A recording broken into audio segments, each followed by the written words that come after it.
Our armed forces continue to pursue fleeing terrorist groups, inflicting on them heavy losses.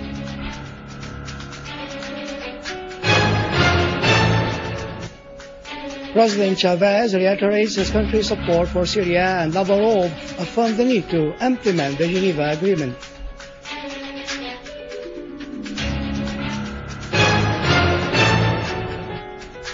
In retaliation to the ongoing Israeli aggression, the Palestinian resistance shelled the Israeli settlements with missiles.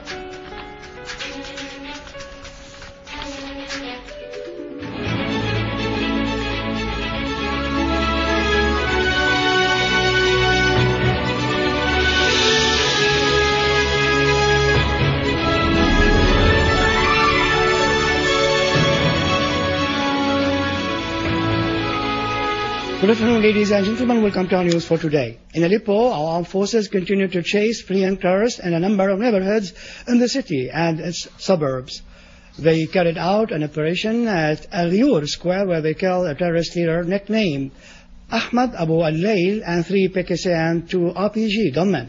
They also destroyed 2 cars equipped with Doshka machine guns and 3 stolen ambulances loaded with weapons and ammunition. Another army unit eliminated a large number of terrorists when it cleared Karmel Jabal area of the armed groups. Moreover, an army unit targeted a terrorist gathering in Bab al-Hadid Square, destroying a truck with a mortar gun and a double machine gun, as well as 2 jeeps, killing a number of terrorists and injuring others, including terrorist Ahmad Lawlak, a leader of a terrorist group in the region.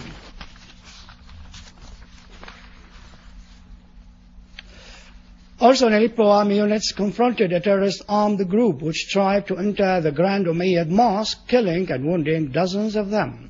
An official source affirmed that news circulated about the incursion of terrorists inside the mosque are baseless and lack all credibility. In Homs, an army unit killed dozens of terrorists in an operation that targeted a terrorist gathering near the Civil Registration Department in Bab Houd neighborhood in the city. In the governorate suburbs, an army unit destroyed 4 Doshka-equipped cars while it was pursuing armed terrorist groups in Burj Qai in Al-Hula. The unit also eliminated several gunmen and injured others in Burj Qai and Arastan. In the Damascus suburbs, an army unit has found a factory to manufacture explosive devices and several locally made missiles, as well as various kinds of American-made rifles in Jisrim farms in eastern Ghouta. The unit killed scores of terrorists during the operation.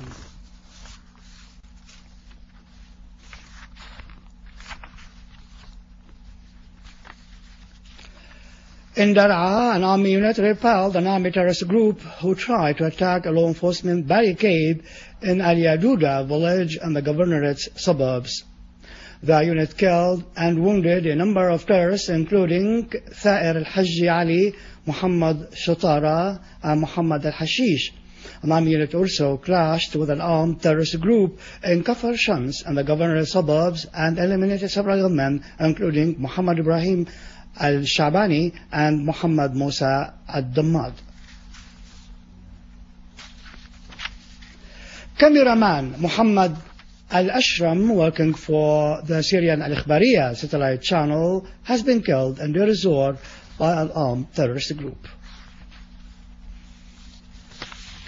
In a telephone call with the Syrian TV, the spokesman for the Foreign and Expatriates Ministry, Mr. Jihad Maqdisi, said the UN Secretary General Ban Ki-moon's statement included only half the truth about what happened in the meeting. The whole truth that must be known to all is that the UN Secretary General proposed a unilateral ceasefire. The Syrian government notified him through the official delegation headed by the foreign minister during the same session of talks that the Syrian Arab Republic had previously implemented this proposal twice before. The first time during the Arab Observers mission headed by Adabi, which was unfortunately foiled by the Arab side, who withdrew this mission. And the second time was the ceasefire applied on the 12th of last April during the UN Monitors mission headed by Kofi Annan. In both cases, Mr. Maqdisi added, the armed terrorist groups took advantage of the Syrian government's preoccupation. So instead of preparing the atmosphere for starting the aspired for political dialogue, those groups expanded their deployment in some areas. Human casualties comprising civilians and military personnel and material losses increased. This was a clear violation of the state of calm to which the official Syrian side was committed.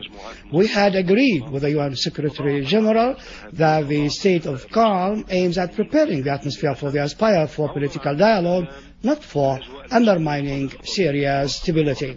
Consequently, we asked the UN Secretary General in the same session to send envoys to concerned states, particularly Saudi Arabia, Qatar and Turkey, which fund and arm the armed groups in Syria, in order to voice commitment to stop such funding and use their influence to stop the violence.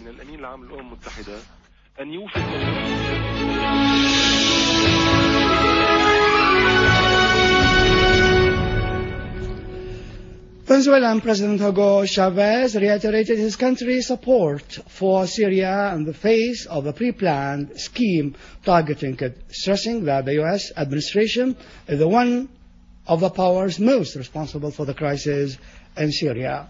In his first press conference after being re-elected as Venezuela's president, Chavez said that he will continue supporting the Syrian legitimate government. He considered it odd that some Western governments are holding meetings with the terrorists and no longer recognize a legitimate government. Russian Foreign Minister Sergei Lavrov stressed that Russia will defend the principles of the UN Charter regarding solving the crisis in Syria. Lavrov added that Russia will continue its persistence on the sovereignty of law and the international issues, pointing out that his country is exerting efforts to search for means to solve the crisis in Syria and the Iranian nuclear file. Lavrov pointed out that a meeting should be held soon to implement the Geneva Agreement regarding this Syrian issue, as well as to find a peaceful solution to the crisis. In response to Israeli aggression against the Palestinian people, especially the shelling of the town of Beit Lahia in Gaza Strip, Palestinian resistance men fired 3 rocket-propelled grenades at the occupation tanks, which broke into Palestinian farmland near the Sufa crossing east of Rafah in southern Gaza. Palestinian resistance men also launched 5 rockets at occupation troops south of Gaza Strip. Finally, in Iraq, 3 people were killed and 8 others wounded by a terrorist explosion in Kirkuk. Iraqi sources pointed out that a booby-trapped car blew up inside a commercial center, killing 3, including 2 policemen. With this, we end our news bulletin for today. For more information about Syria and the region, and if you want to see our bulletin again, you can visit our website in English, syriaonline.sy. Up next, the latest business and market news with Khalid after the break.